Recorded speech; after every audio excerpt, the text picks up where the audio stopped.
¿Puede comprenderse erróneamente la fe? ¿Puede también practicarse erróneamente la fe? Cuando hablamos de alguna práctica errónea, estamos moviéndonos en el campo de las supersticiones o en algún error en la comprensión o en la concepción de la finalidad de esas prácticas. Cuando hablamos de un pensamiento erróneo, ya más bien nos movemos en el campo de la herejía. Desde el principio de la Iglesia, vemos en los mismos textos bíblicos la presencia de doctrinas extrañas. Una herejía es una doctrina que se opone directamente, radicalmente a la verdad revelada por Dios. Esta verdad revelada por Dios, llevada a su plenitud en Cristo, fue confiada a los apóstoles, a la Iglesia. Y la Iglesia la ha conservado, se le llama el depósito de la fe. La Iglesia lo ha custodiado para que se mantenga íntegra esa fe. Y la ha propuesto en ciertas expresiones, dogmas, doctrinas, de acuerdo a esa fe recibida por nuestro Señor Jesucristo o de nuestro Señor Jesucristo. Y por lo tanto, una vez que esa fe ha sido definida por la Iglesia con la autoridad de Cristo, todas aquellas concepciones contrarias, entonces son consideradas como herejías. Pueden tratarse referente al tema de Dios, de su misterio, pueden tratarse sobre el tema de Jesucristo, el misterio de su encarnación, sus naturalezas, puede tratarse sobre la Iglesia, sobre la gracia, sobre la salvación, sobre la fe. Es decir, hay en distintos campos, puede aplicarse el tema de la herejía. Ya leemos, por ejemplo, en la segunda carta de Pedro 2:1, pero se levantarán falsos profetas entre el pueblo, así como habrá también falsos maestros entre ustedes, los cuales encubiertamente introducirán herejías destructoras, renegando incluso o negando al Señor que los adquirió, trayendo sobre sí destrucción repentina.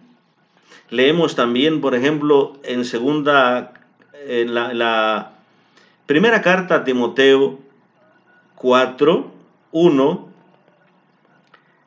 el Espíritu dice expresamente que en el futuro algunos renegarán de la fe y se entregarán a espíritus engañosos y doctrinas demoníacas. Vean, doctrinas demoníacas. Entonces tenemos ya algunos textos donde nos va expresando esa presencia de algunas doctrinas extrañas.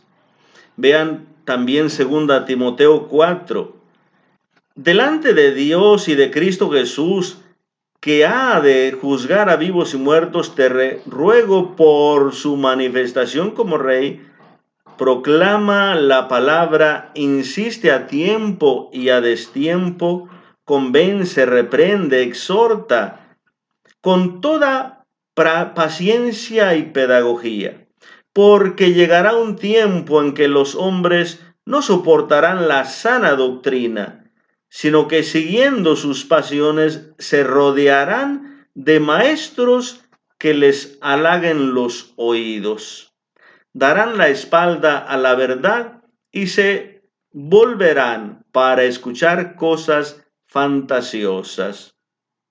Tú vigila continuamente, aguanta la prueba, realiza la tarea de anunciar la buena nueva, cumple con tu ministerio. 2 Timoteo 4 del 1 al 5. Entonces, notamos cómo ya desde el principio pues se va dando esta presencia de falsos maestros, falsas doctrinas, aquellas que van en contra de lo que ha enseñado Jesús y ha recibido y conservado la iglesia. Comparto algunas de las herejías en torno al misterio de la Trinidad. Primero, surge una doctrina, o hay una doctrina que se le llama el evionismo. Afirma que Cristo no es Dios, sino que es un simple hombre. Algunas corrientes más moderadas del evionismo llegan a admitir cierto carácter divino en Jesús, pero pues propiamente como tal esta herejía le negaba la divinidad a Cristo. Recuerden, la doctrina recibida por la iglesia es la manifestación de un solo Dios, pero en tres personas: el Padre, el Hijo y el Espíritu Santo. El Padre es Dios, el Hijo es Dios, el Espíritu Santo es Dios. Entonces, aquellas doctrinas que nieguen la divinidad de Jesucristo o la divinidad o la persona divina del Espíritu Santo, entonces incurren en una herejía, como este evionismo. Y también tenemos el sabelianismo, que ellos enseñaban que Cristo y Dios Padre no eran personas distintas, sino que eran como dos aspectos o dos oficios de una misma persona. Hagan de cuenta que pues yo soy el padre Martín y yo soy sacerdote. Entonces yo como sacerdote doy misa y confieso. Pero también soy maestro. Entonces yo, la misma persona, como maestro, voy al seminario y doy clases o así. Entonces, dos actividades distintas. Ellos pensaban así. Entonces, creían que era una sola persona con dos actividades distintas, como padre creador, como hijo redentor, etc. Y según ellos, pues estas tres personas de la Trinidad existirían solamente en relación al hombre, o sea, cómo se relacionan con el hombre, como Padre, como Hijo, como Espíritu Santo, pero ellos negaban propiamente la personalidad distinta del Padre, del Hijo y del Espíritu Santo. El macedonianismo enseñaba que la Trinidad existía, o que en la Trinidad existía como una jerarquía de personas en la que el Hijo es inferior al Padre y que el Espíritu Santo sería inferior a ambos. O sea, como que hay una jerarquía: el Padre es el mero mero, y luego abajito el Hijo y luego el Espíritu Santo. Entonces también es una herejía que pues les quitaría propiamente la divinidad eterna, a las tres divinas personas. También hay otra doctrina que es el monarquismo. De ahí va surgiendo también esa concepción. ¿A qué se refiere eso de monarquismo? Como tres acciones distintas, lo que ya mencionábamos hace un momento. En la creación se revela Dios como Padre. En la redención se revela como Hijo, y en la obra de la santificación se revela como Espíritu Santo. Ese monarquismo no acepta que se trate de tres personas, sino también tres modos o tres acciones, lo mismo que enseñaba, por ejemplo, el sabelianismo. Sostiene que Cristo es tan solo un hombre, aunque nació sobrenaturalmente de la Virgen María por obra del Espíritu Santo, pero este hombre, creen ellos, que habría recibido el bautismo o que en el bautismo recibió como un poder divino, que lo adoptó como hijo de Dios, como parte de Dios. Entonces, ellos niegan que Jesús sea el Verbo eterno.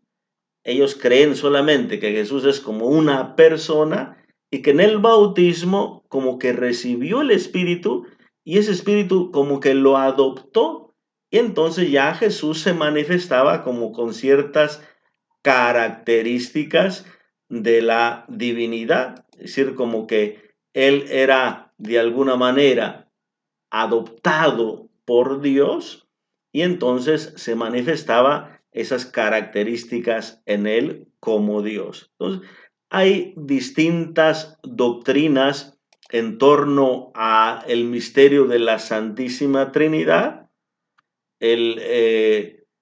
Son las más fundamentales, que niegan o bien la divinidad de Cristo o que niegan la personalidad del Espíritu Santo o que no le dan el mismo valor de la divinidad de las tres personas o que le quitan la personalidad al Espíritu o a Jesús, etcétera, negar ese misterio.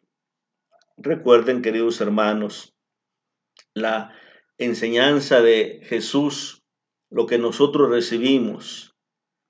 Hay un solo Dios. Amarás al Señor tu Dios con todo tu corazón, con toda tu alma, con toda tu mente.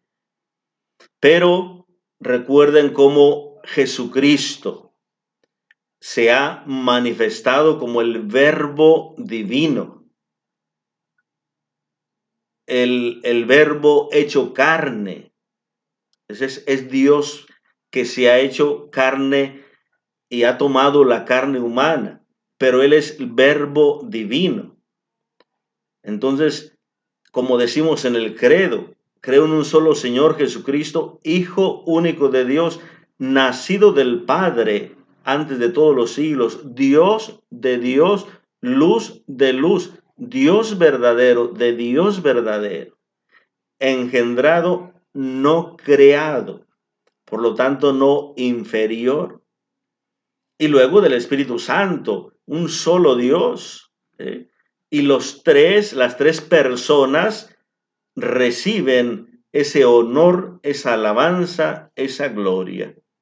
El misterio de la Santísima Trinidad, enseñado por la Iglesia, pues es el misterio de un solo Dios, la naturaleza divina única, pero en tres personas distintas: Padre, Hijo y Espíritu Santo. Entonces, no podemos negarle ni la divinidad a Jesucristo, ni tampoco la personalidad al Espíritu Santo, como llegan a decir muchos, que el Espíritu Santo es una fuerza. No, no, no.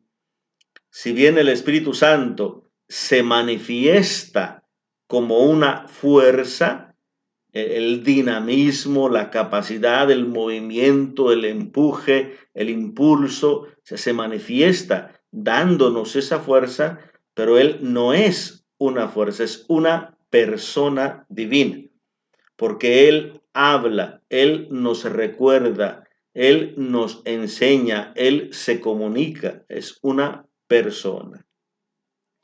Que Dios les bendiga en el nombre del Padre, y del Hijo, y del Espíritu Santo. Amén.